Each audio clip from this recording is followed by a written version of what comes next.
নমস্কার। বহুকাল হলো কোনো বাজে কথা বলা হয় না। বাজে কথা বলা যে হয় না তার কারণটা কি? সত্যিই কি আর বলবার মতো কোনো বাজে কথা আমার জীবনে নেই? বলবার মতো কোনো কথা আর আমাদের জীবনে নেই? বলবার মতো কোনো বাজে কথা আমাদের সমাজে, আমাদের দেশে, আমাদের পৃথিবীতে নেই কি? আছে, এবং যথেষ্ট পরিমাণে আছে। এবং সেই সব বাজে কথার সংখ্যা, তাদের ক্ষমতা, তাদের ব্যাপ্তি, তাদের বাজে হয়ে উঠবার দক্ষতা, বাজে হয়ে উঠবার যে বৈচিত্র্য, তা প্রচুর পরিমাণে বেড়েছে এবং বাড়ছে। তথাপি আমার বাজে কথা বলা হয় না। বলা হয় না তার কারণ হচ্ছে যে সেই বাজে কথাগুলোকে ইদানিং আমি আর তেমনভাবে ঠিক মতো করে বাজাতে পারছি না। অথবা অন্যরকমভাবে ভাবতে পারেন যে সেই বিষয়গুলি, সেই কথাগুলি, সেই ঘটনাগুলি আমাকে আর ঠিক মতো করে বাজাতে পারছে না। আমার শারীরিক যে অস্তিত্ব, যে শারীরিক অস্তিত্ব আমাকে সামান্য হলেও একটু মেধা দিয়েছে, একটু হৃদয় দিয়েছে, একটু দৃষ্টি দিয়েছে, সামান্য শ্রুতি দিয়েছে, অল্প একটু পরিমাণে স্মৃতি দিয়েছে, খুব সামান্য কয়েক ফোঁটা সাহস দিয়েছে। এই যে আমার শারীরিক পরিচিতি, যেটুকু নিয়ে আজ আমি জাতীয় এক অস্তিত্বের প্রচার হয়ে চলেছে আমার সংসারে, আমার কর্মজীবনে, আমার সমাজ জীবনে, আমার বন্ধু বান্ধবদের কাছে, সেই সামান্য অস্তিত্বটুকু কোথাও যেন বিপন্ন হতে বসেছে। হয়তো কোথাও বহু দূরে কোনো গির্জায়, কোনো মন্দিরে, অথবা ধুধু বিস্তীর্ণ এক মাঠে কোথাও কেউ একটি ঘণ্টা বাজিয়ে দিচ্ছে। সে ঘণ্টা কিছু বলতে চায়। কি বলতে চায় তা হয়তো আমি উপলব্ধি করি, অথবা হয়তো উপলব্ধি করি না। যেমনই হোক, এটুকু স্পষ্ট যে অতি সামান্য কয়েক চামচ আমিত্ব নিয়ে আমার আবির্ভাব হয়েছিল, সেই আমিত্বটুকু ক্রমশ নিঃশেষ হতে চলেছে। এখন যে মানুষের আমিত্ব নিঃশেষ হয়ে যায়, সে মানুষ কিছু কাজের কথা বলতে পারে, হয়তো কিছু কলহ বিবাদের কথা বলতে পারে, হয়তো কিছু অহংকার জাতীয় শব্দের অনুরণন তুলতে পারে, হয়তো কিছু দখলদারিত্বের আস্ফালন ঘটাতে পারে হয়তো, কিন্তু একটিও বাজে কথা বলা তার পক্ষে আর সম্ভব থাকে না। আর যে লোকটা বাজে কথা বলতে পারে না, সে লোকটা কোথাও কারো মনে, কারো জগতে, কারোর জীবনে বেজে ওঠার কোনো অবকাশ পায় না।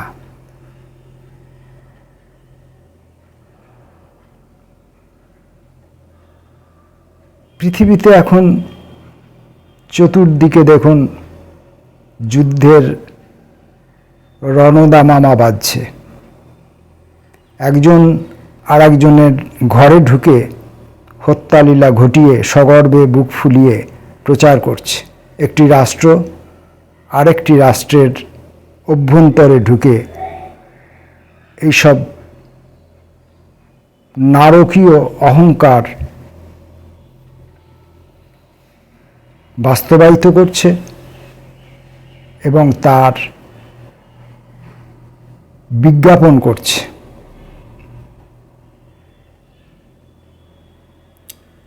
হামেশাই শোনা যায় নাত্রা দুমাস বা বাবা ভাঙা বা অধুনা জাপানের এক নতুন বাবা ভাঙা, এরা পৃথিবীতে কবে কখন কি কি বিপর্যয় ঘটবে তা সব বলে গেছেন এবং কবে পৃথিবী ধ্বংস হবে সে কথাও বলে গেছেন। এবং তাদের সেই বলে যাওয়া কথাগুলিকে অক্ষরে অক্ষরে মিলিয়ে নেবার জন্য আমরা যেন উদ্গ্রীব হয়ে বসে আছি, যেন এমনটা যে তাদের ঘোষণা করে যাওয়া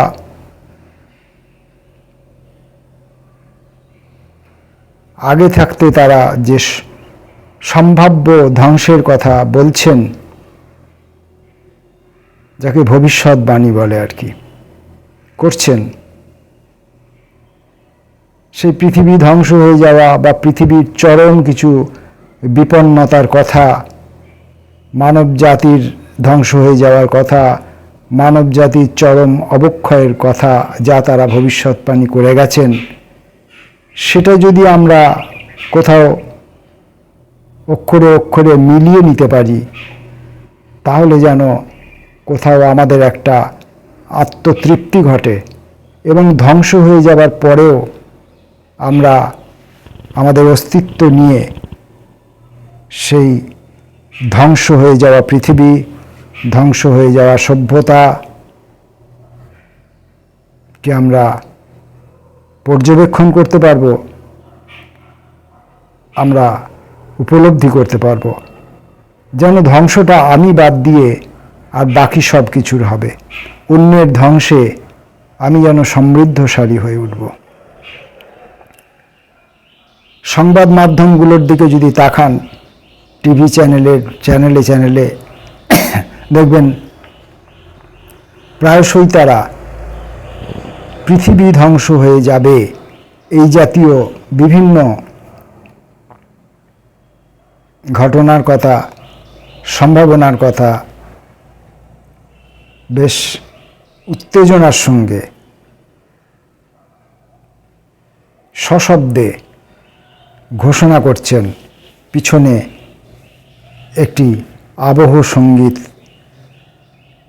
লাগিয়ে।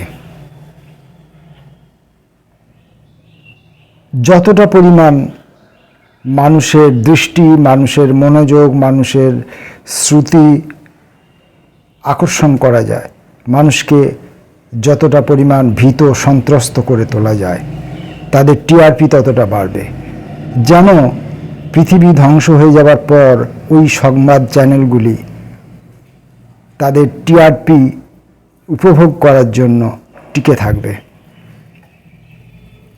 এত বাজে কথা, যুদ্ধ,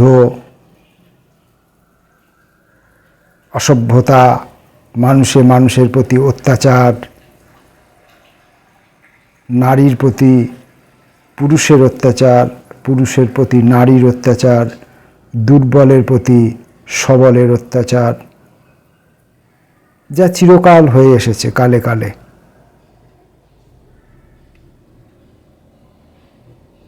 সে সবই তো বাজে কথার বিষয়।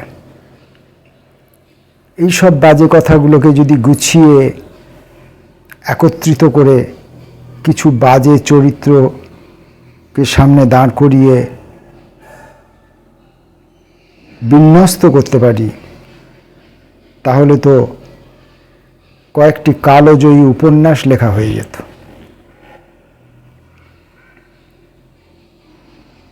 সেই সব বাজে কথার উপন্যাসগুলি বাজারে হট কেকের মতো, গরম কেকের মতো।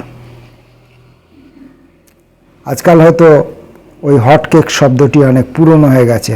হট কেকের উষ্ণতা হয়তো আর ততটা নেই।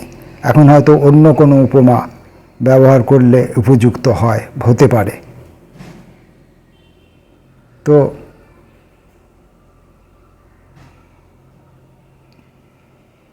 সেই উপন্যাসগুলি বিক্রি হতে পারত, মানুষ হৈ হৈ করে সেসব সংগ্রহ করত, এবং এই যে অবক্ষয়ের দলিল যা আপনি লিখে গেলেন,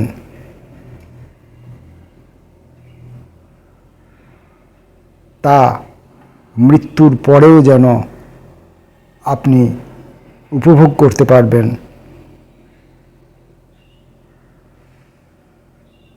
এমনই সব বাজে কথা চতুর্দিকে ছড়িয়ে ছিটিয়ে অসংখ্য। অথচ আমি আর বাজে কথা বলতে পারছি না।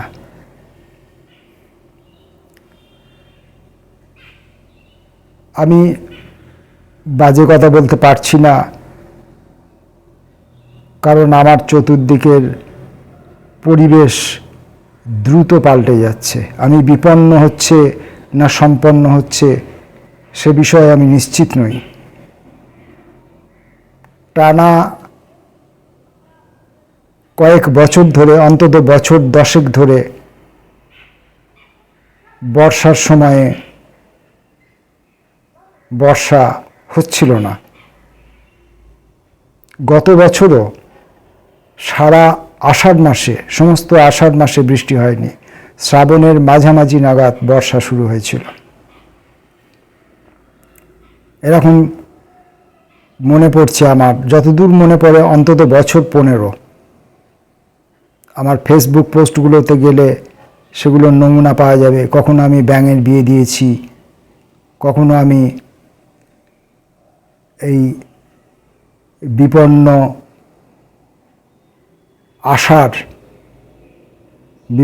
আষাঢ় যেন চৈত্র বৈশাখকেও উষ্ণতার দিক থেকে হার মানিয়ে দিচ্ছিল, এটা উপলব্ধি করেছি। রবীন্দ্রনাথ আশঙ্কিত হচ্ছিলেন যে তিনি জীবনের শেষ উপান্তে এসে 22শে শ্রাবণ খুঁজে পাবেন কিনা, এমন এমন সব ঘটনা। কিন্তু এবছর বর্ষা কিছু আগেই এসে গেছে এবং বর্ষা অবিরাম এক নাগাড়ে নিষ্ঠা সহকারে তার দায়িত্ব পালন করে চলেছে। অর্থাৎ পরিবেশ উষ্ণ হয়ে উঠছে, ঋতু পরিবর্তিত হয়ে যাচ্ছে, বৃষ্টি কমে যাচ্ছে, আমাদের বঙ্গভূমি এক মরুভূমিতে পরিণত হবে। এই জাতীয় যে বিভিন্ন আশঙ্কা পরিবেশবিদরা, বিজ্ঞানীরা ঘোষণা করছেন, সেটা যেন সাধারণ মানুষ হিসাবে আমরা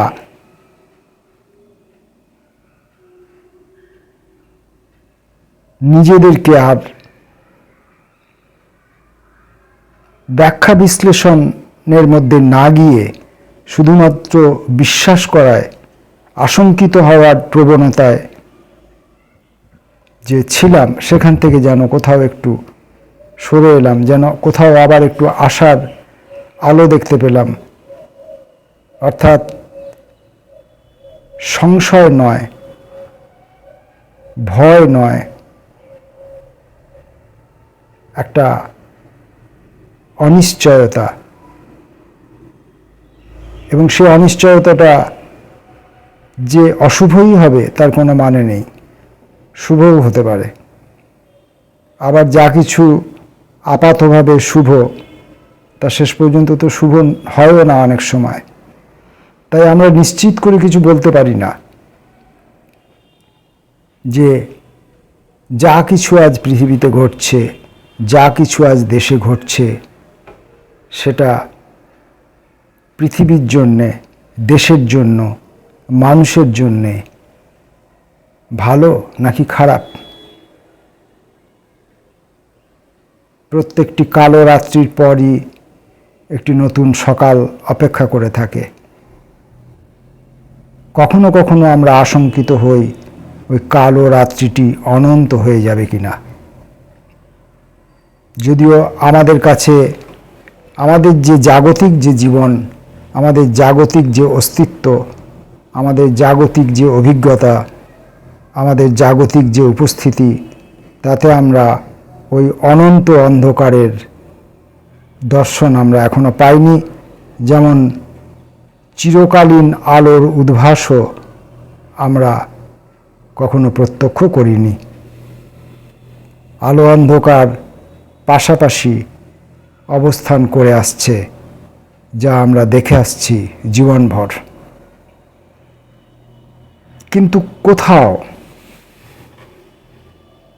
কোনোভাবে কোনো একটা জাগতিক উদ্দেশ্যে, কোনো একটা বাণিজ্যিক উদ্দেশ্যে, কোনো একটা স্বার্থসিদ্ধির উদ্দেশ্যে কোনো একদল মানুষ যেন পৃথিবীর সমস্ত ঘটনাগুলোকে, যা ঘটে যাচ্ছে, যা ঘটবে এবং যা ঘটাতে চাইছে, সবগুলোকে যেন তারা নিয়ন্ত্রণ করতে চাইছে। এবং যেহেতু তারা হিসাব নিকাশ করে, অর্থনীতির হিসাবে, বাণিজ্যিক হিসাবে হিসাব করে ঘটনাগুলোকে ঘটাচ্ছে বা ঘটাতে চাইছে, তাই সেগুলোকে আর বাজে কথা বলা যাচ্ছে না।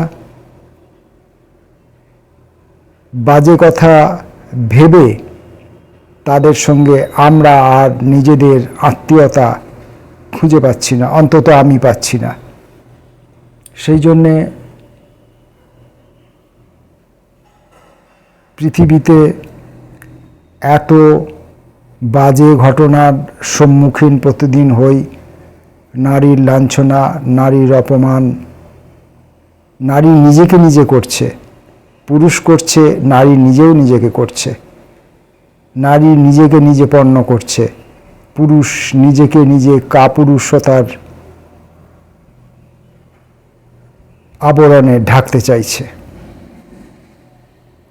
এগুলো সবই এক ধরনের বাজে কথা।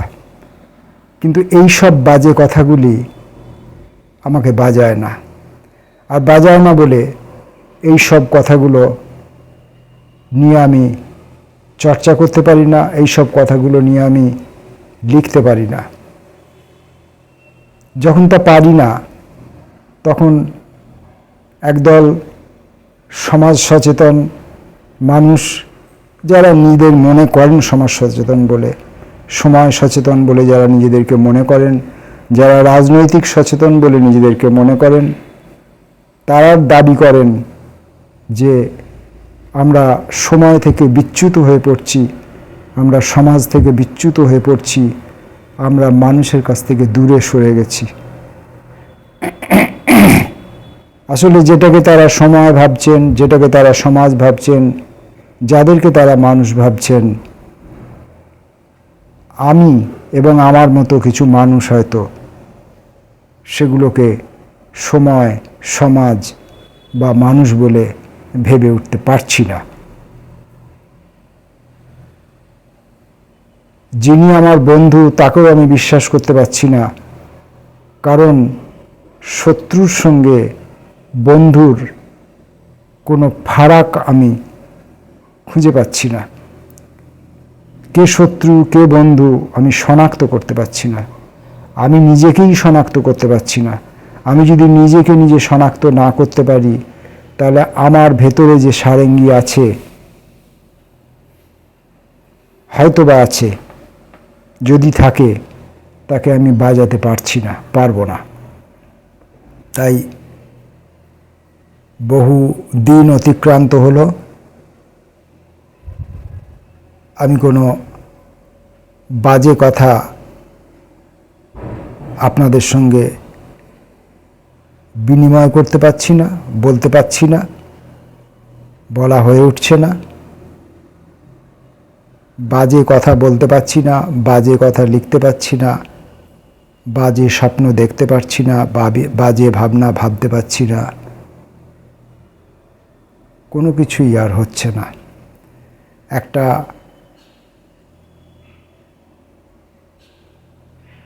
যেন উচ্চকিত নীরবতা, একটা উচ্চকিত নীরবতা যেন ক্রমশ আমাকে নিষ্ক্রিয় করে তুলছে। হয়তো আমার যে শারীরিক যে অস্তিত্ব, সামান্যতম অস্তিত্ব, কয়েক চামচ অস্তিত্ব আমার ছিল, সেখানে হরমোন সিক্রিয়েশনে আমার হয়তো প্রচণ্ড পরিমাণে ঘাটতি চলছে। আর হরমোন সিক্রিয়েশনে ঘাটতি হওয়ার জন্যেই আমি ক্রমশ আমার অস্তিত্ব হারিয়ে ফেলছি। আর অস্তিত্ব হারিয়ে ফেলার জন্যই আমি আমার অস্তিত্ব এবং অনস্তিত্ব কোনোটিকেই আর চিহ্নিত করতে পারছি না। আমি কোনো রিয়েলিস্টিক ছবি আঁকতে পারছি না। আমি কোনো অ্যাবসার্ড কোনো ছবি আমি আঁকতে পারছি না। আমি কোনো কষ্টকর কল্পনা করতে পারছি না। আমি কোনো যুক্তিগ্রাহ্য কথাও আর বলে উঠতে পারছি না, কারণ আমি বাজছি না, আমাকে আর কেউ বাজাচ্ছে না। আজকের মতো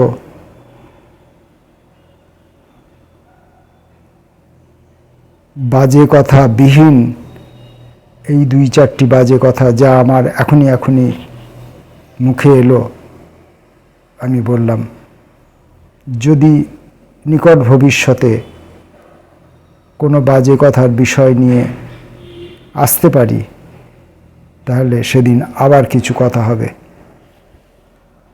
নমস্কার।